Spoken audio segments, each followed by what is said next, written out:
नमस्कार, स्वागत है आप सभी का हमारे YouTube चैनल क्या है फैक्ट में। मेरा नाम है अभिषेक। देश भर के बैंक कर्मी पिछले 2 दिनों से हड़ताल पर हैं और हड़ताल की मुख्य वजह ये है कि सरकार जो है 2 सरकारी बैंकों का निजीकरण करने जा रही है।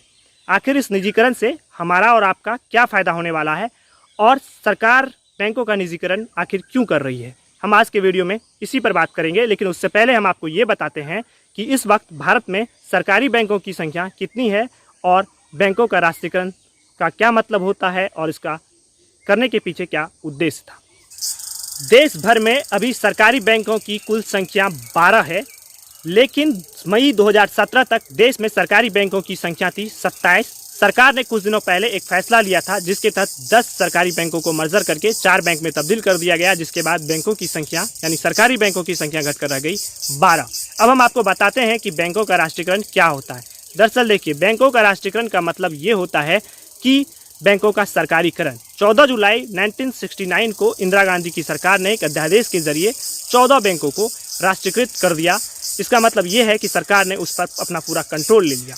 और राष्ट्रीयकरण करने के पीछे जो तर्क बताए गए, जो उद्देश्य बताए गए, वो ये कि बैंक जो है गरीब तक उसकी पहुँच हो, गरीबों तक बैंकों की पहुँच हो। और ये वाकई हुआ भी। जब बैंकों का राष्ट्रीयकरण किया गया तो पहले बैंक जो थी, बैंक की शाखाएं वो शहरों तक सीमित थी, लेकिन जब बैंकों का राष्ट्रीयकरण किया गया तो बैंक की शाखाएं गांव-गांव तक पहुंची और इससे गरीबों को फ़ायदा हुआ, गरीब को लोन मिला, गरीब अपना पैसा जमा कर सके। लेकिन अब मोदी सरकार ने निर्णय लिया है कि बैंकों का वो निजीकरण करेगी, यानी प्राइवेट हाथों में बेच देगी। अभी दो बैंकों का उन्होंने ऐसा फैसला किया है। किन सरकारी बैंकों को ऐसा बेचने का उन्होंने फैसला लिया है ये स्पष्ट नहीं है, लेकिन 4 बैंकों के नाम चल रहे हैं: bank of Maharashtra, bank of India, bank Indian overseas bank और central bank of India.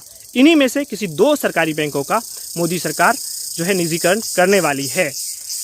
Modi सरकार का तर्क ये है निजीकरण के पीछे कि सरकारी बैंकों पर एनपीए का दबाव लगातार बढ़ रहा है। दरअसल एनपीए वो होता है कि नॉन परफॉर्मिंग एसेट, मतलब अगर आप बैंकों से कर्ज लेते हैं और फिर उस कर्ज को चुकता नहीं करते हैं तो वो दरअसल बैंकों पर इसका भार बढ़ता जाता है और इसी वजह से बैंक को वित्तीय घाटा होता है और फिर वित्तीय घाटा जो है वो सरकार पूरा करती है और इससे सरकार को नुकसान होता है, पब्लिक के रुपये का नुकसान होता है। सरकार इसका यही तर्क है इसके पीछे। लेकिन देश के अर्थशास्त्री सरकार के तर्क से सहमत नहीं है। उनका कहना है कि निजीकरण इसका समस्या का समाधान नहीं है, क्योंकि खुद निजी बैंक भी लगातार एनपीए के बोझ तले दब रहे हैं और जब कोई निजी बैंक डूबती है तो उन्हें फिर सरकार को बचाने के लिए ही आना पड़ता है, जैसे कि पिछले दिनों आपने यस बैंक के केस में देखा।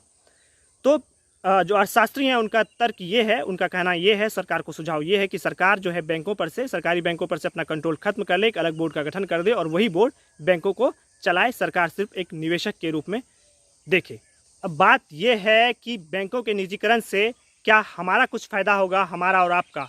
दरअसल निजीकरण से कोई खास फ़ायदा हमारा और आपका होने वाला नहीं है। इससे और ये होगा कि हमारी जो कमाई है, हमारा और आपका जो गाढ़ी कमाई है, वो खतरे में पड़ सकता है। क्योंकि आपने देखा होगा यस बैंक के केस में कि कैसे 50,000 तक रुपया निकालने के लिए एक लिमिट तय कर दी गई थी कि कोई भी महीने में 50,000 से ज़्यादा रुपया नहीं निकाल सकता है। तो इस तरह की लिमिट्स अगर प्राइवेट बैंक के साथ कभी कुछ होता है तो हमें दिक्कतें का सामना करना पड़ सकता है और इसका जो नुकसान है वो कस्टमर को ही उठाना पड़ेगा। आप क्या सोचते हैं इस बारे में? अपनी राय ज़रूर कमेंट बॉक्स में दीजिएगा और अगर आपको हमारा वीडियो अच्छा लगे तो हमारे यूट्यूब चैनल को लाइक कर दीजिए और सब्सक्राइब कर दीजिए और बेल आइकन को प्रेस कर दीजिए। धन्यवाद।